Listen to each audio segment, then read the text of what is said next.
உங்களுக்காக தானே இவ்வளவு உழைக்கிறாங்க. நல்ல கைதட்டுங்க பார்ப்போம். மக்களுடைய எண்ணிக்கை அதிகமா இருக்கு, ஆனா கைதட்ட சத்து மட்டும் ரொம்ப குறைவா வருது. என்ன காரணம்? ஏன்னா எங்களுக்காக கைதட்ட வேண்டாங்க.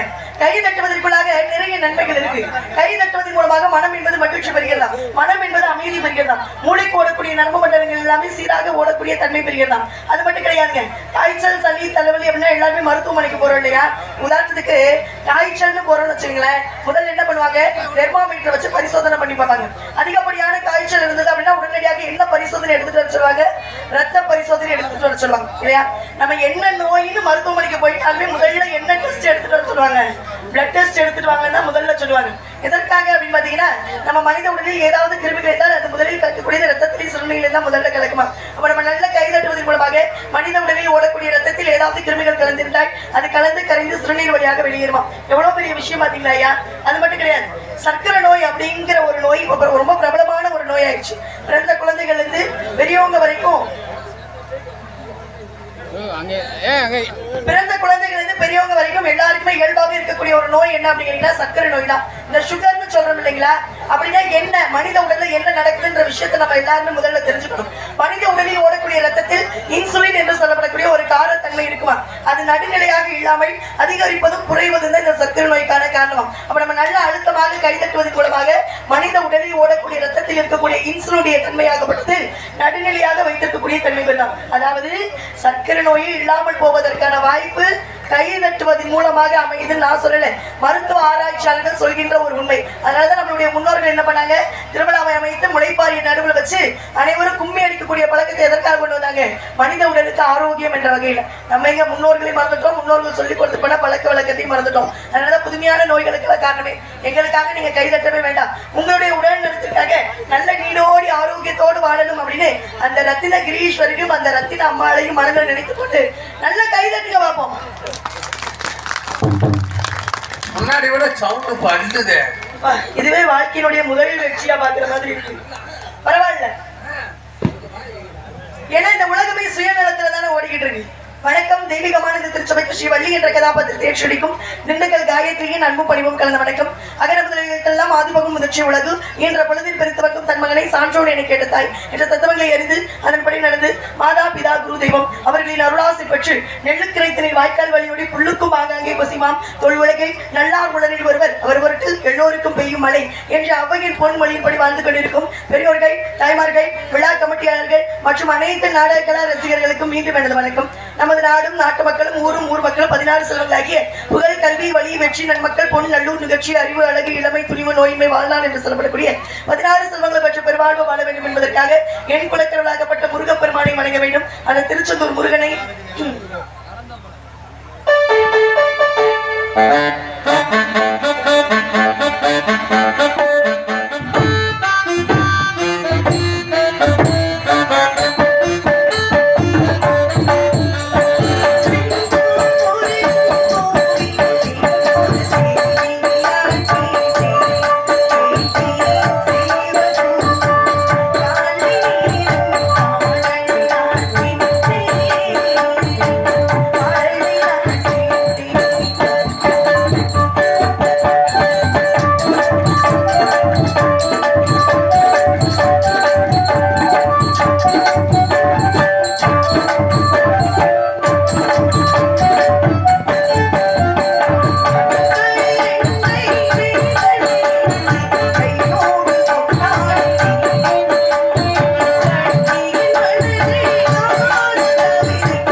சேரலாம் மாட்டேங்குது. ஏன்னா ஒரு கை தட்டுனா ஓசி வருமா? ஏன்னா நம்ம நாட்டில் நல்லதை செய்யறதுக்கு மட்டும் ரொம்ப யோசிக்கும். கெடுதலை செய்வதற்கு இம்மி அளவு கூட யோசிப்பதே கிடையாது. நல்ல கை தட்டா உங்களுடைய உடல் நலத்திற்கு தான் நல்லது.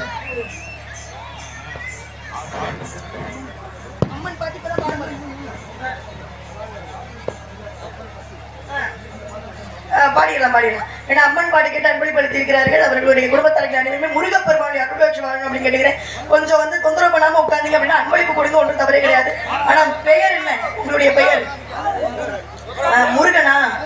மதுரைப்பட்டி முருகன் அவர்கள் 100 ரூபாய் அன்பளிப்படுத்தி பெருமைப்படுத்திருக்கிறார்கள். அவர்களுடைய குடும்பத்தார்கள் அனைவருமே அந்த முருகப்பெருமானுடைய அருள்காட்சி வாழணும் அப்படின்னு வேண்டிக்கிறேன். அத்தனை அபிராமி வெளியேற்ற விழா பூத்தாலே மாதுளப்பு நெறித்தாலே அங்கிகள் பாசமும் வெள்ளும் கற்பும் சேர்த்தாலே இந்த முக்கணி தொடர்பாருக்கு ஒரு திங்களை என்று அந்த அபிராமி பட்டம் போற்றுவது போன்று அந்த கற்பனை நாய்க்கு வழங்க வேண்டும். பரபரப்பாக பறந்து செல்வாரும் சுறுசுறுப்பாக தொடர்ந்து செல்வரும் மதுவும் அங்கே என வாங்கி நிற்பாரும் மாளிகையிலும் வளர்ந்திருப்பாரும் மண்குடில் விளக்கில் வாழும் மனிதர்களும் ஐயா பசினாளரும் ஆட்சிக்கிறார்கள். வெயில் கல்லாது வேலை செய்யும் விவசாயிகளும் இந்த பரந்த உலகின் பங்குத்தார்கள். அப்படிப்பட்ட இந்த பரந்த உலகின் பங்குத்தார்கள் இருக்கக்கூடிய நம்மை அந்த ரத்தினம்மாள், அந்த மாரியம்மன், அந்த காளியம்மன், என்னை வாழ வைத்த அந்த ரணகாளியம்மன் எப்படியெல்லாம் காத்துள்ள வேண்டும் என்றால்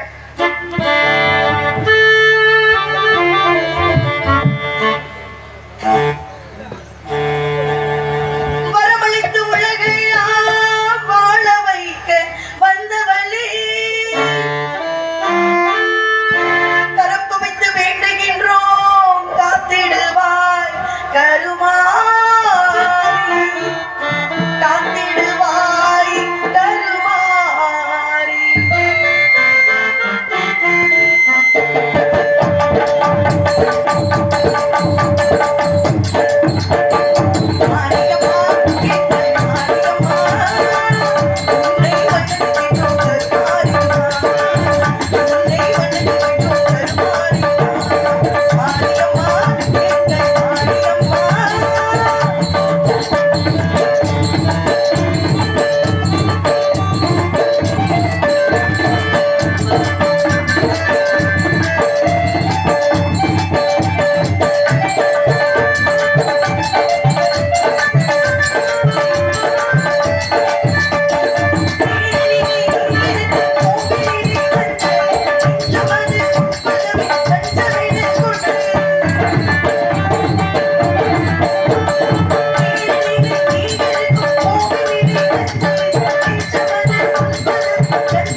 யாருமே தெரியலையே அப்படின்னு நம்மளை பார்த்து யாருமே கேள்வி கேட்கவே கூடாது. என் பெயர் வள்ளி, தந்தை பெயர் நம்பி, தாய் பெயர் நங்கை மோகினி. எனக்கு உடன்பிறவாத 7 சகோதரர்கள் இருக்கிறார்கள். என்னுடைய தாய்க்கு தந்தைக்கு பாருங்க ஒரு பிரச்சனை இல்லாத மனிதர்கள் எங்கேயாவது இருக்கிறோமாமா? நாட்டிலேயும் பிரச்சனை, வீட்டிலேயும் பிரச்சனை, வீட்டுக்கு வெளியே வந்தாலும் பிரச்சனை, வீட்டுக்குள்ளேயே இருந்தாலும் பிரச்சனை. அப்ப பிரச்சனை கலகம் மட்டும் மனிதர்களை தொடர்ந்து கொண்டே இருக்கு. நாட்டுல என்ன பிரச்சனை? செய்தியெல்லாம் பாக்குறீங்களா? ஒரு 2 வார காலமாக நம்மளுடைய நாட்டில், இந்திய நாட்டில் என்ன பிரச்சனை ஓடிட்டு இருக்குன்னு தெரியுங்களா? இந்தியாவுக்கும் பாகிஸ்தானுக்கும் போர் வருவதற்கான நடவடிக்கைகள் எடுக்கப்பட்டுக் கொண்டிருக்கிறது.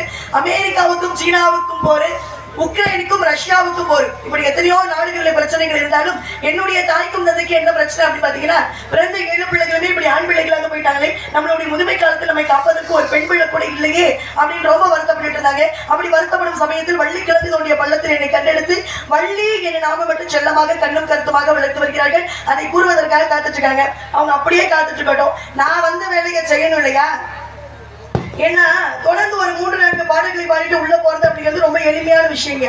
தொடர்ந்து பாடலை பாடுவதும் எளிமையான விஷயம், தொடர்ந்து பேசிக்கிட்டே இருக்கிறது எளிமையான விஷயம். ஆனா பேசிட்டு பொது கருத்துக்களை பேசிட்டு பாடணும், பாட்டு பாடணும், பேசணும் அப்படிங்கிறதுலாம் ரொம்ப சிரமமான ஒரு விஷயம்.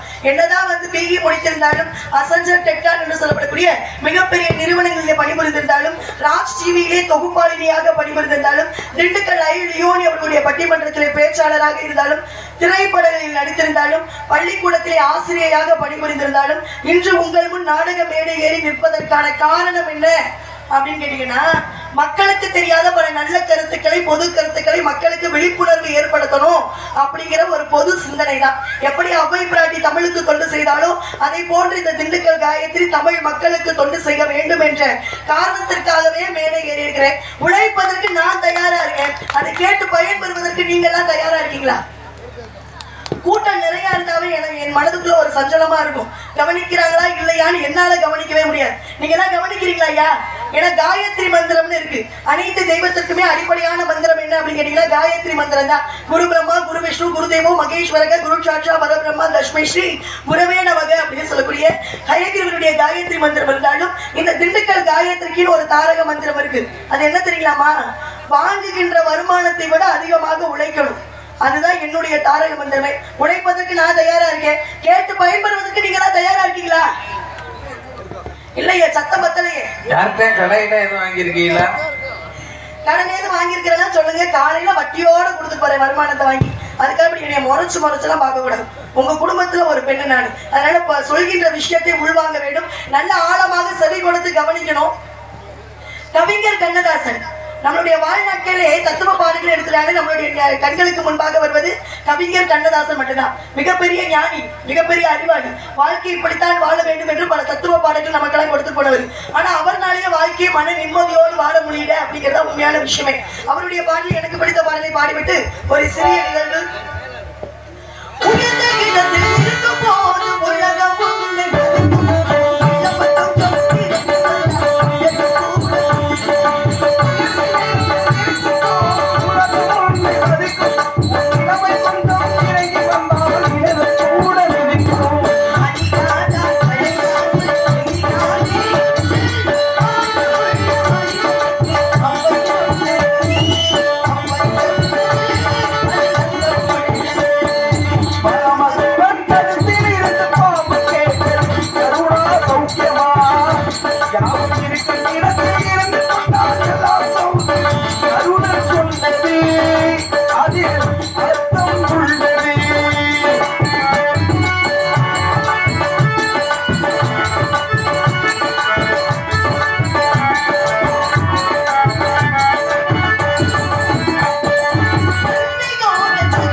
நல்ல கை தட்டுங்க.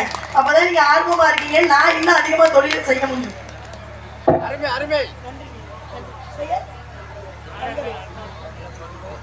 தங்கவேல் ஐயா 100 ரூபாய் என்பளிப்பதற்கு பெருமைப்படுத்திருக்கிறார்கள். அவர்களுடைய குடும்பத்தார்கள் அனைவருமே அந்த முருகப்பெருமானுடைய அருள் வச்சு வாழணும் அப்படின்னு கேட்டுக்கிறேன். ஏன் அப்படின்னா, உயரத்தில் உயர்ந்தவர்கள் மனிதர்களே கிடையாது. உள்ளத்தில் உயர்ந்தவர்கள் தான் மனிதர்கள்.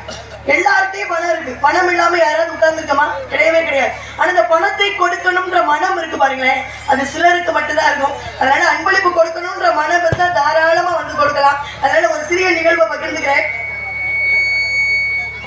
கவிஞர் கண்ணதாசனோட ஒரு 4 நண்பர்கள் இருந்தாங்க. என்ன தெரியுமா சொன்னாங்களா? கண்ணதாசா, நல்ல தத்துவ பாடல்கள் எழுதிட்டு இருக்க. இப்ப வரைக்கும் லட்சக்கணக்கில் மட்டும் தான் சம்பாதிக்கிறேன். லட்சக்கணக்கில் சம்பாதிக்கிறீங்க தானே? இப்ப வரைக்கும் லட்சக்கணக்கில் மட்டும் தான் சம்பாதிக்கிறேன். இந்த பணத்தை நான் போட்டு ஒரு பணத்தை எடு. அந்த பணம் ஒரே நாள்ல ஓகோன்னு ஓடும். நீ ஒரே நாள்ல கோடீஸ்வரன் ஆயிரலாம் அறிவுரை சொல்றாங்க. கேட்கலாமா? அதனாலதான் நம்மளுடைய முன்னோர்கள் அழகாக சொல்லி வைத்தார்கள். தெரியாத தொழிலை தொட்டவனு கேட்டா, தெரிஞ்ச தொழிலை விட்டவனு கேட்டான் என்பதற்கிடையே கவிஞர் கண்ணதாசனோட இருந்த பொண்ணு பொருள் வீடு மனைவியுடைய நகைகள் எல்லாத்தையும் போட்டு ஒரு படத்தை எடுத்தாருங்க. அந்த படத்தினுடைய பெயர் என்ன தெரியுங்களா? கவலை இல்லாத மனிதன் படம் எடுத்தார். மனுஷன் அதோட கவலையா போயிட்டார்.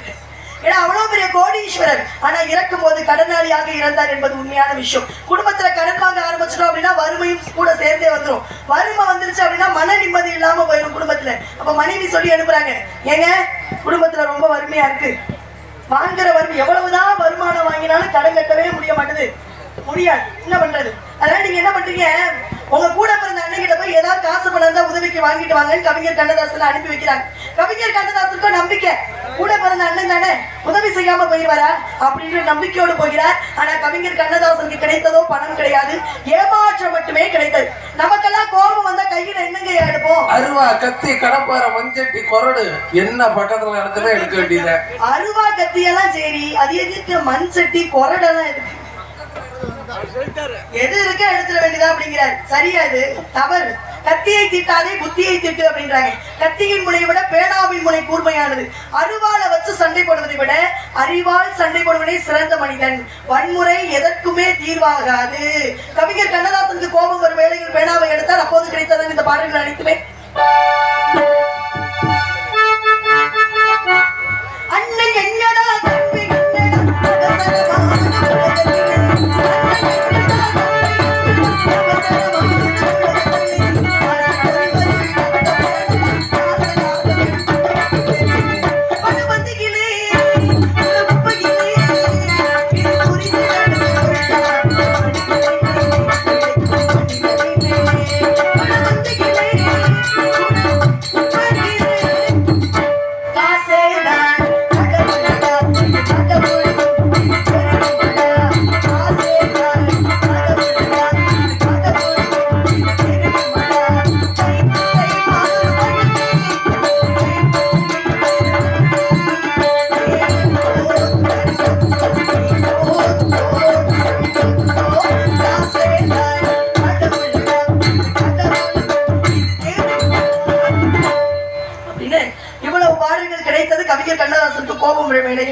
என்னதான் பேச்சாக இருந்தாலும் வந்த வேலையில கண்ணும் கருத்துமா இருக்கணும். நான் எதற்காக வந்திருக்கிறேன் யாருக்காவது தெரியுங்களா? உங்களுடைய வரி பணத்தை எல்லாம் போட்டு என்னை எதற்காக அழைச்சிட்டு வந்திருக்கீங்க அப்படின்னா காதல் செய்வதற்காக அழைச்சிட்டு வந்திருக்கீங்க. ஆனா என்னதான் பேசினாலும் இவ்வளவு மக்கள் உட்கார்ந்து இருக்கிறாங்க. இவ்வளவு மக்களுடைய மனமுமே இறங்கலையே. அனைத்து மனமும் கல்லாது இருக்கிறது என்ன காரணம்? ஏன் அப்படி சொல்றீங்க?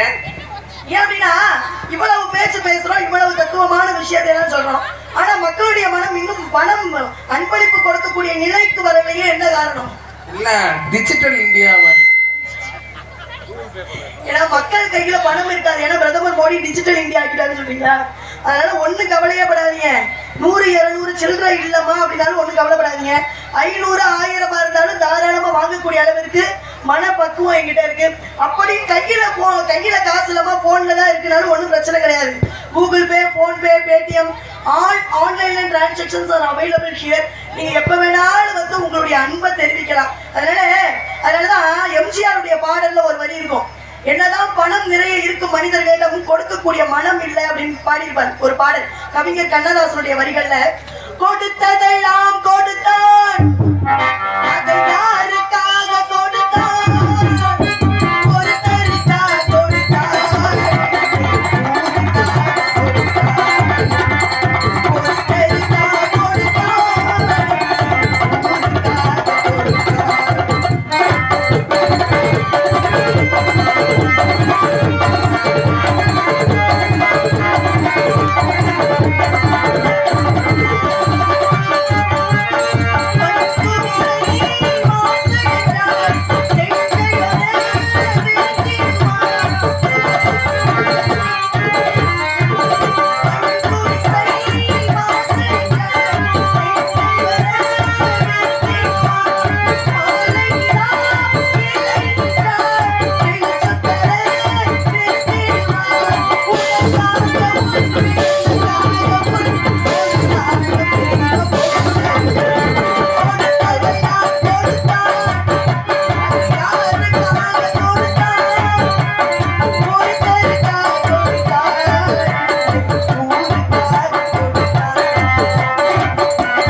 நம்மளே வச்சிருக்கிறதுல பெரிய விஷயமே கிடையாது. மற்றவர்களுக்கு கொடுத்து மகிழக்கூடிய தன்மை இருக்கு பாருங்க, அதுதான் இறையருள் பெற்ற தன்மைன்றாங்க. மகாபாரதத்துல ஐயா எல்லாருமே புராணங்களை எதிர்பார்த்துதான் உட்கார்ந்து இருக்கிறீங்க. வள்ளி திருமண நாடகம் என்றாலே புராணம் தானே. மகாபாரதத்துல எல்லாரையுமே கொல்ல முடிந்தது, ஒருவனை மட்டும் இறைவனாலே கொல்ல முடியல. யாருமே கர்ணனாகப்பட்டவன். அர்ஜுனன் கர்ணனை கொல்ல வேண்டும் என்று அம்புகளை எய்துகிறான். அந்த அம்புகள் அனைத்துமே கர்ணனுடைய கழுத்திலே போய் மாலைகளாக விழுந்தன. அப்பதான் அர்ஜுனன் பார்க்கிறான், இது எப்படி சாத்தியமாகும்? ஒருவனை கொல்லணும்னு நினைச்சு நம்ம அம்புகளை எய்துனா அவன் கழுத்துல போய் மாலையா விழுகுது, இது எப்படி காரணம் அப்படின்னு கிருஷ்ண பரமாத்மாவிடம் கேட்டபோது கிருஷ்ணர் என்ன தெரியுங்க பதில் சொன்னார்? அர்ஜுனா, அவன் செய்த எல்லாம் அவனை கொல்ல விடாமல் தடுக்கிறதடா அப்படின்னார். அதுல இருந்துதான் தர்மம் தலை காக்கும் அப்படிங்கிற பழமொழி எதுல இருந்து வந்தது? மகாபாரதத்துல இருந்து வந்தது. அதனால தர்மம் தானம் செய்யலாம், தவறே கிடையாது. உண்மையான உழைப்பிற்கு செய்யலாம், அதில் மிகப்பெரிய தவறே கிடையாது. இப்ப பாருங்க, நிறைய விஷயங்கள் இருக்கு இல்லையா? ஐயா வர இப்பதான் மனம் கொஞ்சம் கொஞ்சமா இறங்குது.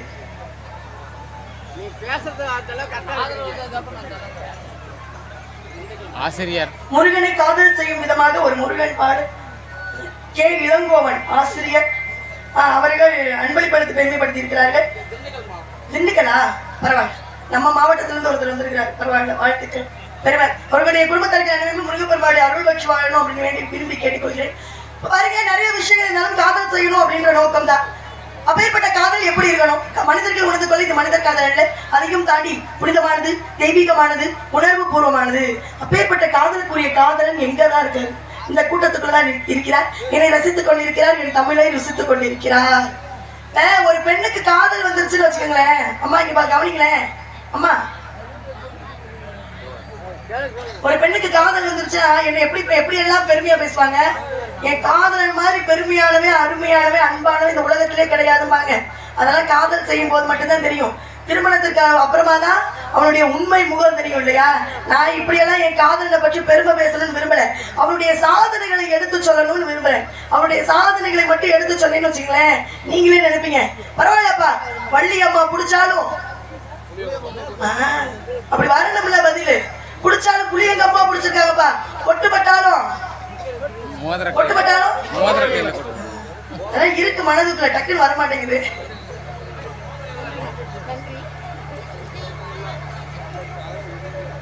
மகாபாரதத்தில் அர்ஜுனன் பிறக்கும் போதே வில்லோடு பிறந்தாரா இல்லை யாரும் கொடுத்தார்களா? 6 வடிவேல்.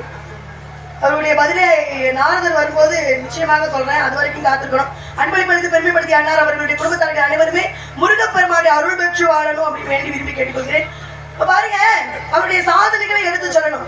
அருணகிரிநாதர் ஒருத்தர் இருந்தார். அவர் என்ன பண்றாரு? திருவண்ணாமலையில இருந்து விழுந்து இறந்துடணும் அப்படின்ற நிலைக்கு போறார். ஒருத்தர் இறக்கணும்ன்ற நிலையில இருக்காருன்னு வச்சுக்கோங்களேன், நம்ம என்ன பண்ணணும்? அவருக்கு அறிவுரை சொல்லி அவரை தற்கொலையில இருந்து மீட்டு கொண்டு வரணும். இது நியாயமான விஷயம். ஆனா மலையில இருந்து குதிச்சுட்டாருமா, அவர் யாருனாலும் காப்பாற்ற முடியுமா? நொடி பொழுதுல கீழே விழுந்து இறந்துடுவார். இதுதானே உலக நியதி.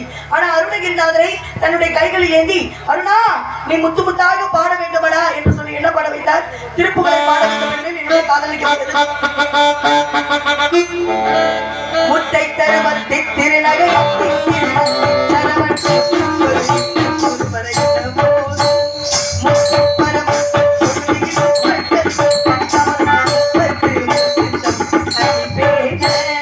திருப்புகளை பாட வைத்த பெருமையும் யாருக்குரியது?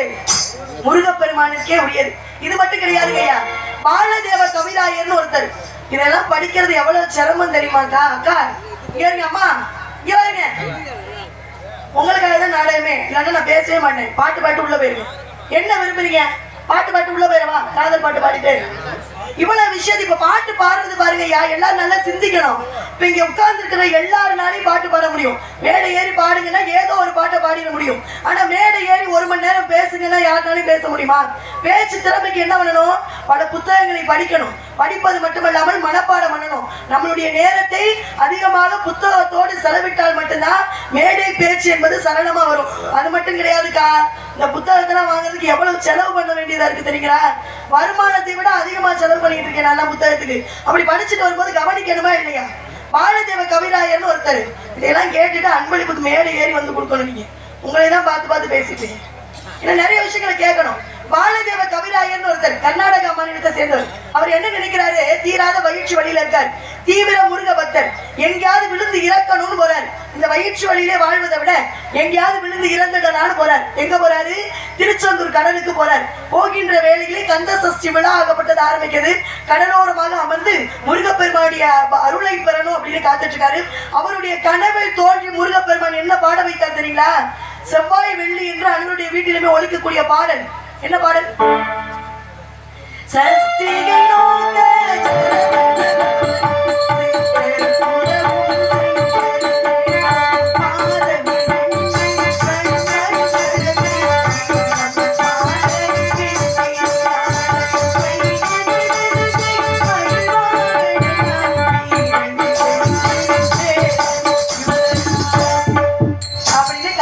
பாட வைத்த பெருமையும் என்னுடைய காதலுக்கே உரியது. இப்படிலாம் அவரை பற்றி நிறைய புகழ் வந்து சொல்லிக்கிட்டே போலாம். புதுக்கோட்டை மாவட்டத்தில் டி.எம். காதர் பாட்ஷான்னு ஒருத்தர், அவரை வந்து தூக்கு மேடையில இருந்தே அவர் தப்பித்து கூட்டிட்டு வந்தார். தூக்கு மேடையில ஏற்றியறாங்க. அவரை யாருனாலும் தப்பிக்க வைக்க முடியுமா? நீதியினுடைய அடிப்படையில, சட்டத்தினுடைய அடிப்படையில இருந்து யாருனாலையும் காப்பாற்ற முடியுமா? ஆனா காப்பாற்றினார். முருகப்பெருமானுடைய அருள் பெற்றதுனால காப்பாற்றினார். அது எப்படி அப்படின்னு நீங்க தெரிஞ்சுக்கணும் அப்படின்னா நீங்க விருப்பப்பட்டு கேட்டா அந்த கதையை நான் சொல்லுவேன். அது மட்டுமல்லாது இன்று நம்ம ஊர்ல ரத்தினகிரீஸ்வரருக்குனே தனியாக இன்று திருவிழாவை அமைத்து நாடகத்தை அமைச்சுக்கிட்டு இருக்கோம். இப்ப காகமே பறக்காத மலை இந்த உலகத்திலே எங்க இருக்கு அப்படின்னு கேட்டீங்கன்னா நம்மளுடைய ஐயர் மலை தான். அது முன்பாக இருந்த பெயர் என்ன? ஐவர் மலைன்னு தான் அதனுடைய பெயர். புராண கதைப்படி அந்த மலையினுடைய பெயர் ஐவர் மலை தான்.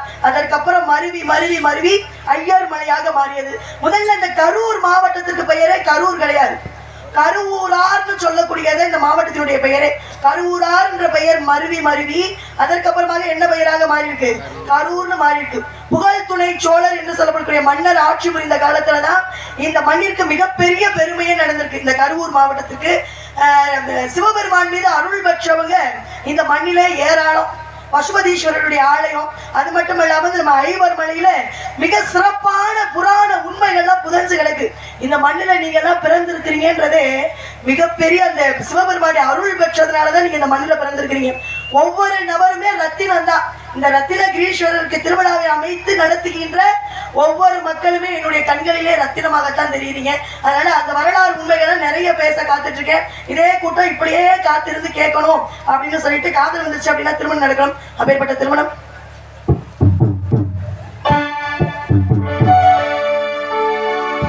திருமதுர சீமையில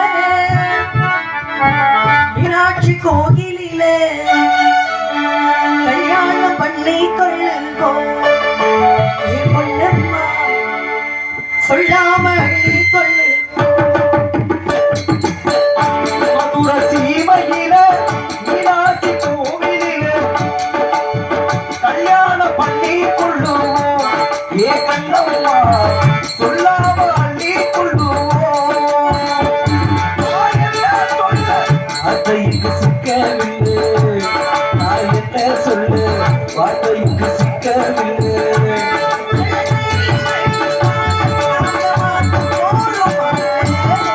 மதுர சீமையில மீனாட்சி கோவிலில கல்யாணம் பண்ணி கொள்ளுவோம் ஏ கண்ணம்மா சொல்லாம அள்ளி கொள்ளுவோம்.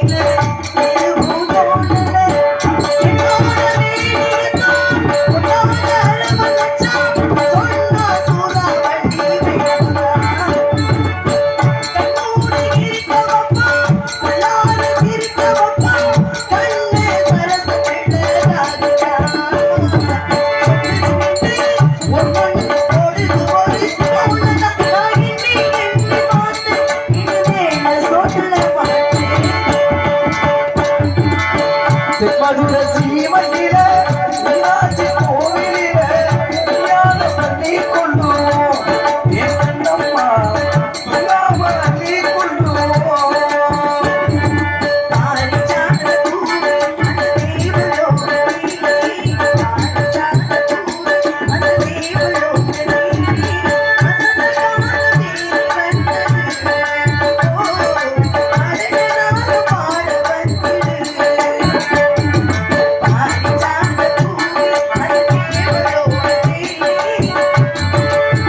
அண்ணாமலை அண்ணாமலை அசமம் செய்யாம அண்ணந்தனி இல்லாமலே நீ என்கிற அண்ணாமலை அண்ணாமலை அசமம் செய்யாம அண்ணந்தனி இல்லாமலே நீ என்கிற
இப்படியே பாடிட்டு பேசிட்டே இருந்தேன் அப்படின்னா நீங்க எனக்கு மட்டுமே ஒரு தனி நாடகம் வைக்கணும்.